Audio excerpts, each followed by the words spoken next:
chills and terror. An old legend of the Caribbean concerns a pirate ship of 2 centuries ago that was wrecked on the barren reef.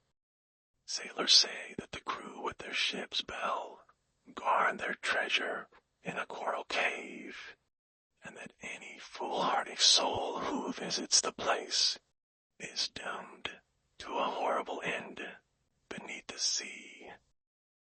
Many claim to have passed the spot, but they avoid it in unearthly fear because the bell tolls for death. Bob and Linda Stone love the sea and are spending their honeymoon aboard their sloop, the Gypsy, for a cruise in the West Indies. The sea is lovely, Bob. I wish we could sail on and on forever. Yes, darling, but we are running short of money. Pretty soon I'll have to return to port and get a job. One day, they put into a small harbor for provisions, and Bob stops at the local bar for a cooling drink. The bedraggled beachcomber speaks. Hey, matey, buy an old hand a drink, will ya? Why don't you go back to work? You look like an able-bodied seaman. No one will take me on because I'm haunted. My last ship was wrecked on Pirates Reef, and I was the only one to escape. The ghosts are after me. I see them when I sleep, and they tell me they'll get me yet. People call me crazy, but I know. I've seen the dead pirates. I'm the only one who knows where they are, all standing there under the sea. Brace up, fellow. Come on board the Gypsy and we'll give you a good meal. Thanks, I sure do need one, mister. After the hungry bum has been fed. Tell us more about these pirates you say you saw. Yes, ma'am. They're lined up right at the entrance of the cave where they have their treasure. Gold and jewels looted from the Spanish Main hundreds of years ago. You mean all this treasure's still there? Yep, and they ain't letting anybody get to it either. Bob, if we could only get it, we could buy a home of our own back in the States. The bum sleeps on the deck that night, and is a prey to another terrifying nightmare. Go away. Leave me alone. When morning dawns, we want you to guide us to this pirate's reef. No. We'll get the gold and share with you. They finally persuade him, and 2 days later, there's the place. It's just a barren coral reef. Soon they explore the spot. What a desolate place. This is it, all right. Look what I found, this rusty old buckle, the style of the 18th century. The cave is right under this steep cliff. I think I already hear that horrible bell. Let's go back. Nonsense. I'm gonna see what's down there. Don't go. Dead pirates can't harm me. If they have any treasure, I'm gonna go get it. So Bob dives into the blue water. Gold, wealth for Linda and me. Beneath the waves, Bob's startled eyes behold a bony arm, poised to ring an ancient ship's bell. Hung on, a projecting piece of coral. It's true, that crazy bum wasn't lying. Just beyond the old legend, takes on reality, as he sees a weird array of ghostly figures of a bygone day, swaying gently with the movement of the water. There's the pirate crew. They must be trapped under here. That looks like the cave back of them. I'm gonna see what's in there. In the translucent light of the inner cavern, Bob It's a time-worn, encrusted old chest. He is filled with elation. The pirate's treasure will be rich, rich.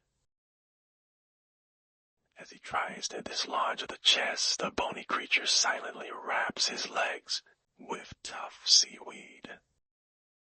Almeda holds a king's ransom. Wait till Linda sees this. Bob becomes aware of his bonds and frantically tries to free himself. This weed, I must get free fast. I'm almost out of breath. Bob's been down too long. I'm going after him. Here, take this knife. I'm worried. I hope nothing's happened to Bob.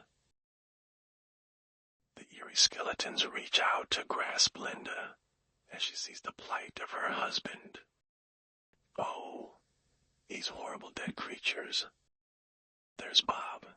I hope I'm in time. With a keen blade, Linda severs the strands that threaten Bob with a ghastly underwater death. The exhausted man is helped to the safety of the crag above. Oh, Bob, that was a narrow escape. I'm afraid. Let's abandon this treasure hunt. We'll call it quits for today anyways. Listen to that bell. They still think they're gonna get us. Back on board the Gypsy, they run into more problems with the helmsman and the cook. We heard that bell. The dead pirates is after us. We want to go back to port. Take it easy, the dead can't hurt you. There's a chest full of treasure down there. We will bring it up and we'll all be rich for life. I don't know. I just don't know. But that night the helmsman listens in panic as the Gypsy's bell sounds, with no visible hand near it. Clang, clang. Frightened into unreasoning terror, the helmsman and the cook lower a small boat and abandon the vessel. I ain't gonna stay around here no more. Me too.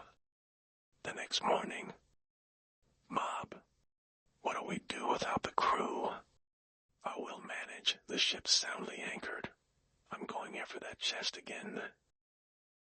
Later, carrying a stout rope, Bob dives into the ominous chamber below, as Linda and the beachcomber worriedly watch. I don't feel easy about this whole thing.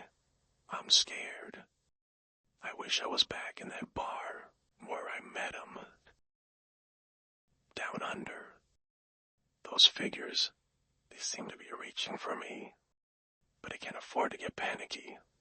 A fortune is at stake. Quickly swimming into the inner cavern, Bob ropes the chest and tugs the line as a signal for the others to pull it up. That's done. Now to get out of here. As Linda and the bum haul up the chest, here it comes. It's the treasure chest, the gold. It's all true, and now it's all ours.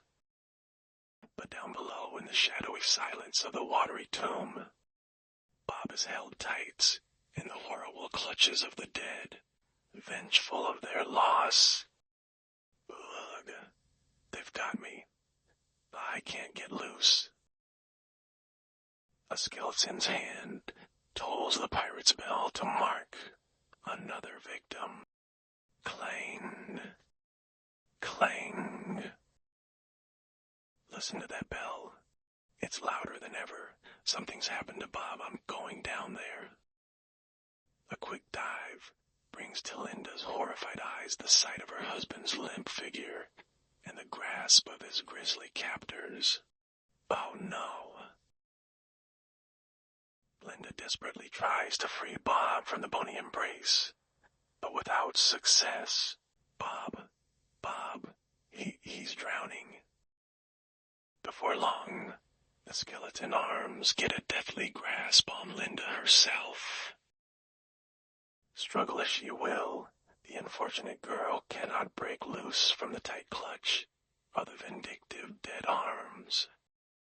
Exhausted, she lets out her last breath of precious air and is imprisoned fast with her young husband beneath the silent sea, as once again a hand reaches, and the old bell tolls its melancholy signal of one more triumph for the ghostly guardians of the reef. At the water's edge, unseen hands untie the rope of the rowboat, and it drifts away. After uneasy waiting, the bum runs to where the small boat was moored, and finds himself marooned on the barren reef. The skiff's gone. They're all gone. I'm alone. Alone. Beneath the waters, ghostly hands take hold of the anchor chain of the gypsy, like a macabre team in a silent tug-of-war. Avast there, my hearties, all together now.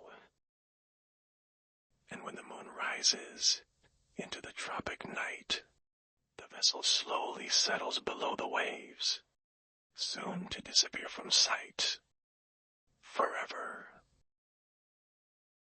And in the dim crags of the coral beneath the sea, two new figures join the ghostly line and sway with the eddying tide, waiting for another adventurer to come along and match wits with the restless dead.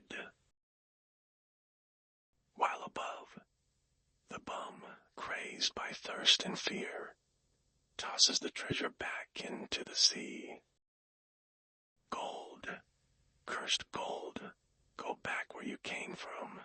I'm mad, mad. Soon I'll be dead too. But there were those two who abandoned the gypsy, remember? Well, don't think they'll get away.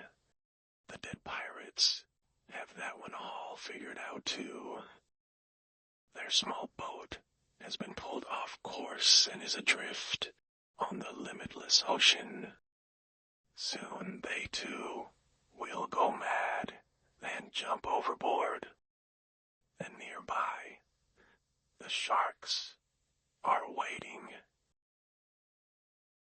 The treasure is still there, folks.